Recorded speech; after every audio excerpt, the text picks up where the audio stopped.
Hey, it's Marks Watchman, MTC Media with the 3 to Make 2 podcast on the MTC Media Network. First off, Dame finally request for trade. This is long overdue.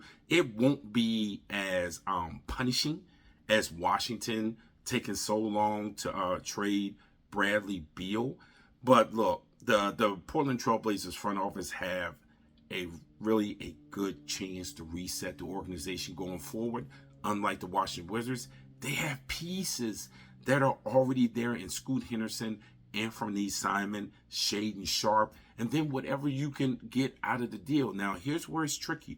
You don't want to, quote unquote, do wrong by Dame. But I don't think that'll happen in this sense. Whether Dame wants to go to Miami or not, Portland's not going to give Miami a discount. But I don't think that Portland's going to, be like Daryl Morey and over ask, which Morey is very, very good for. I think there's a deal there based on getting a third team, fourth team, maybe to get it there. There's also deals that could be made with Brooklyn, who also has some assets they can ship over. There's a deal that could be made in Philly. So let's not send Dame Lillard to the Miami Heat yet. But I do think it's important that you send him to a place where he does have a chance.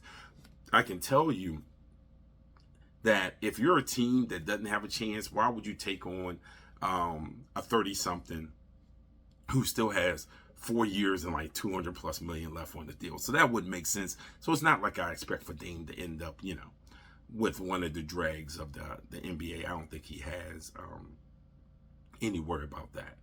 Be sure to follow MTC content on social media, IG and Twitter, MTC with Mook, YouTube, Making the Cut with Mook. So there's a lot of talk in free agency about the Los Angeles Lakers and the good job that they did during the free agent period. Rob Pelinka deserves a lot of credit and how he navigated the Lakers offseason, considering where they were from a cap perspective. They were able to keep Austin Reeves and Roy Hachimura. They got D'Angelo Russell, who I thought they would let walk, to be honest with you, but they ended up getting him at a good number, under $20 million a year and only on the 2-year deal. And then you add Gabe Vincent, Taurean Prince, Cam Reddish, and Jackson Hayes. Jackson Hayes intrigues me because he could be very, very useful if he can develop into an impact off the bench player behind Anthony Davis, which means he's going to have to probably play more minutes than he played with the New Orleans Pelicans. I don't know if he would complain about playing those more minutes than what he did with the Pelicans. With that being said, they are still behind the Denver Nuggets, and you can make a credible argument that they're also behind Memphis, Phoenix, and Golden State. The Lakers got better, but could not they might get better and not have a playoff run like they had last year. They could get better, have a better record, but get out early in the playoffs. So you can't connect the two. You can get better and not have this supreme payoff out of it, because the payoff, if you want to go one step further, is to make the NBA Finals. And there are 4 teams that are out west, just right off the cuff, that you can argue that are better than Los Angeles. And by the way, the biggest winner in free agency was Clutch Sports. No, there's no doubt about it. Hey, get all Making the Cut with Mook content at mtcwithmook.com. You'll find everything, videos, audios, all our articles there. We have Best of the Rest of Villaje Micic, which you might not have heard of. He has signed with Oklahoma City. Go out and look at this guy. He's a Euro who has nice range on his jump shot, playmaking. Now, he is 29 years old, so don't think you're getting like a 22-year-old rookie. That's not the case. So he has experience. He's won 2 EuroLeague championships and a EuroLeague MVP.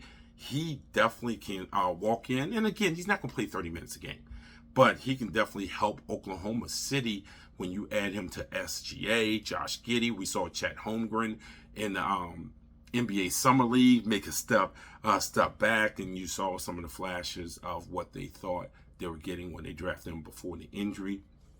Great job by the Golden State Warriors re-signing Draymond Green. Steve Kerr is 1,000% right. If the Warriors don't have him, they have no chance of going back to the NBA Finals and winning a title. It's a good move there. The Houston Rockets signing Fred VanVleet and Dillon Brooks. I know you might say they overpaid for both. I don't know. With the contract coming up, the salary cap's going to go up. Those deals might not look as bad as you think they would look. But I do think it's good to have some veterans with those young guys there. And I still think that Houston needs to make a move beyond. They moved Kenyon Martin, but there's still some moves that they need to make there. But definitely with Udoka in there and some veteran presence, I do think that will help out the Rockets. Don't think they're a playoff team, but good gosh, they'll be better than what they were last year.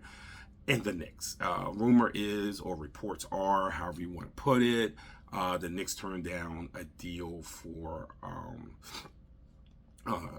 I was going to call him Jeff George, for Paul George.